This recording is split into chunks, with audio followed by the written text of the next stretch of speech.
बाटली इकडे घर तिकडे दोरी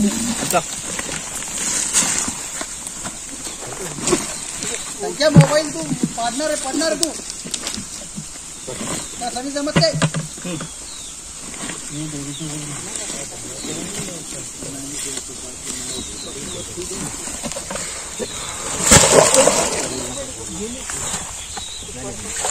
गेली का नाव ओढून धर तू पुढे असतो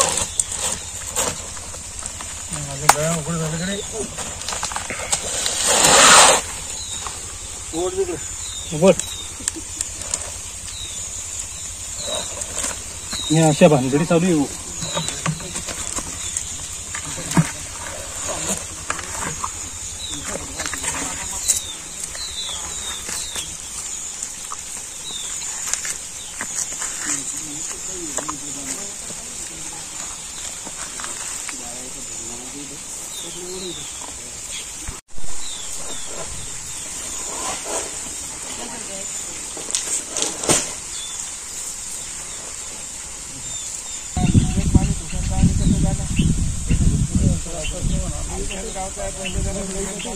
रास्ता त्याला पर्याय आहे ना शेती आहे कट्ट्याला पूल वळले ते त्याच्यावर ते इकडे वापरतात अशी बांधले फुल झाला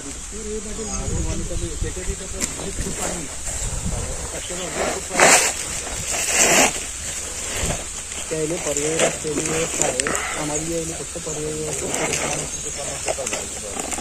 पाणी असून मग जमीन पडायला लागले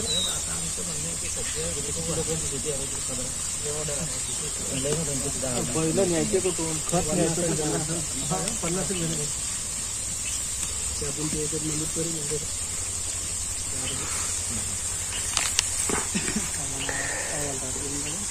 बैलगाडी जपली ट्रॅक्टर जपली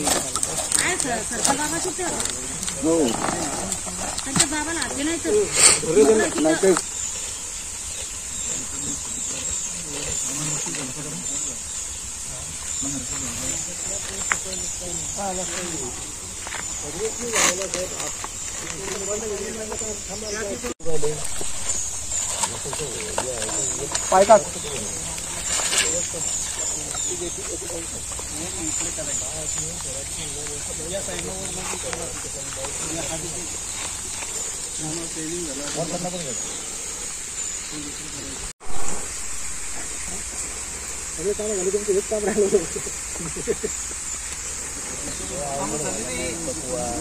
थांबा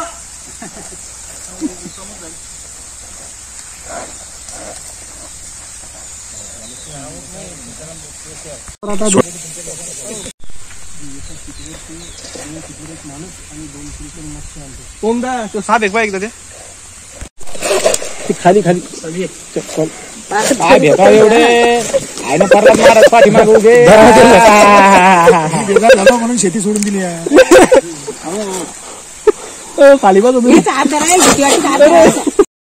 साखरखेर्डा ते सवडत या रस्त्याच्या मधोमध एक भोगावती नदी आहे आणि त्या भोगावती नदीमध्ये सध्या पाणी साचलेलं आहे. परिणामी या पाणी साचल्यामुळं या टोकावरून त्या टोकावर जाण्यासाठी शेतकऱ्यांना मोठी कसरत करावी लागते. अनेक शेतकऱ्यांची शेती या दुसऱ्या टोकावरती असल्यामुळं शेतकऱ्यांची त्याचं कारण असं आहे की सध्या नदीमध्ये जवळपास 8 ते 10 फूट पाणी आहे. कारण कोल्हापुरी बंधारा जो 3.5-4 महिन्यापूर्वी या नदीवरती बांधलाय त्याचं पाणी जे ते सध्या या ठिकाणी साचलंय. या संदर्भात बोलण्यासाठी आपल्या सोबत शेतकरी आहेत. आकाश बेंडमाळी. काय नेमकं आता गेल्या 3.5-4 महिन्यापासून या ठिकाणी पाणी साचलंय, काय नेमका त्रास होतो तुम्हाला शेतकऱ्यांना? साहेब आता सांगायचं म्हणजे हा आमचा रस्ता आहे, साखरखेर्डा ते सवडत हा जुना रस्ता आहे. रस्ताही फार पूर्वीचा आहे, पण आता एक कोल्हापुरी बंधारा झाल्यामुळं त्या कोल्हापुरी बंधाऱ्याचं जे पाणी आहे म्हणजे तो बंधाऱ्यामध्ये प्लेटी टाकल्यानंतर जे पाणी तुंबलंय, या पाणी तुंबल्यामुळं आम्हाला त्या रस्त्यातून जाता येत नाही. अक्षरशः त्या रस्त्यात सुद्धा इतकं पाणी तुंबलेलं आहे की त्यातून आम्हाला जाणं शक्य नाही. भारतासारख्या कृषीप्रधान समजल्या जाणाऱ्या भारतासारख्या देशात ही परिस्थिती ओढावणं ही खूप लाजिरवाणी गोष्ट आहे. तुम्ही आता नेमकं आता या जवळपास 3.5-4 महिन्यापासून या नदीमध्ये पाणी आहे, दोन्ही रस्त्याच्या मधोमध पाणी आहे, जवळपास 1 किलोमीटर पाणी म्हणता तुम्ही दोन्ही साईडला. तुम्ही जाण्याने कसं करता शेतामध्ये? जाण्यानं म्हणजे आता इथं या अगोदर काही बोट नव्हती. बोट या 8-15 दिवसात तयार केली. त्याच्या अगोदर आमच्यासारखे नौजवान शेतकरी काही पोहत जात होते. पण जे वयस्कर शेतकरी आहे 40 वर्षाचे काही आम्हाला ज्या मजुरांची गरज पडते ते आमच्या शेतात यायला तयार नाही ना. आमची शेती पडीत पडायची वेळ आली याच्यामुळं. शासनाला आम्ही विनंती केली, प्लेटा थोड्या कमी करा, आम्हाला जाण्या येण्याची व्यवस्था करा. त्याच्यावर दुर्लक्ष झालं. त्याच्यामुळे आम्हाला या रस्त्यात जाता येत नाही आणि ही अशी व्यवस्था आम्ही केलेली आहे. बोट तयार केली. काय जुगाड केलं तुम्ही साधारण? काय हे म्हणजे हे थर्माकॉल आणले 5, त्याला बांबू बांधले. या काठावर एक दोरी आहे, त्या काठावर एक दोरी आहे. इकडे जायचं असले की इकडे ही दोरी ओढायची, तिकडे जायचं असले की तिकडे ती दोरी ओढायची. पण आता या सगळ्या त्रासाला कंटाळून आमच्या शेतात मजूरही यायला तयार नाही. तुम्ही अधिकाऱ्याकडे गेले होते किंवा त्यांना फोन केला, काय म्हटले साधारण तुम्हाला? आम्ही फोन केला होता, त्यांनी आमचं म्हणणं ऐकून घेतलं. 1 दिवस प्लेटा काढल्या गेल्या, पण त्यानंतर त्या गोष्टीकडे दुर्लक्ष झालं. परत पाणी जेवढ्याच्या तेवढं आलं. त्याच्यामुळे आमची शेती सध्या पडीक आहे. एवढ्या पाण्यातून जाणार कसं? काय मागणी काय तुमची आता शासनाकडे? काय मागणी तुमची? आमची मागणी अशी आहे, आम्हाला पाण्याची जरूरत आहे. पाण्याबद्दल आमचं दुमत नाहीये, पण आम्हाला जाण्याची व्यवस्था करावी. कारण आम्हाला पर्यायी रस्ता इथं काही उपलब्ध नाहीये. जेणेकरून शासनानं आम्हाला इथं एक पूल म्हणा, नाही तर हे पाणी थोड्याफार प्रमाणात कमी करून, जेणेकरून आमचे शेतीचे अवजार, साहित्य, मजूर यांना जाता यावं एवढीच व्यवस्था करावी, हीच मागणी आहे शासनाला. साधारण या टोकावरून त्या टोकावर जाण्यासाठी किती शेतकऱ्यांची अडचणी साधारण इकडं जवळपास 50 ते 60 शेतकऱ्यांची अडचण आहे. शासनाला आम्ही आता उद्या किंवा परवा दिवशी तहसीलदार साहेबांना, कलेक्टर साहेबांना सुद्धा भेटणार. सर्व शेतकरी आतापर्यंत कामं चालू असल्यामुळे कोणाचं काही रिकाम पण नव्हतं त्यांना भेटायला. पण आता अक्षरशः शेती पडीत पडायची जर वेळ आली तर सगळेजण जायला तयार आहे त्यांच्याकडे आम्ही जाणार. त्यांनी जर आमची मागणी पूर्ण नाही केली तर आम्ही काही शेतकऱ्याचं इथं उपोषणाला बसण्याची तयारी सुद्धा आम्ही दाखवणार. नक्कीच शेतकऱ्यांची एवढीच मागणी आहे की या नदीमध्ये जवळपास 8 ते 10 फूट पाणी आहे.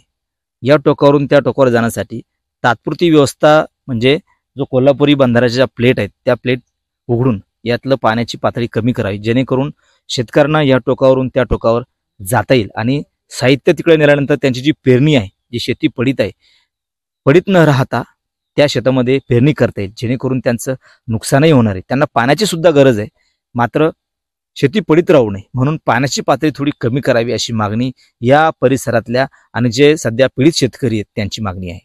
कॅमेरामन निलेश देशमुखसह गणेश सोळंकी, TV9 मराठी, साखरखेडा, बुलढाणा.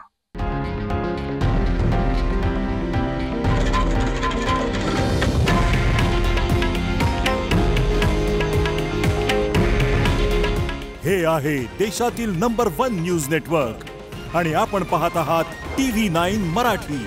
काळजी तुमची, हित महाराष्ट्राचं.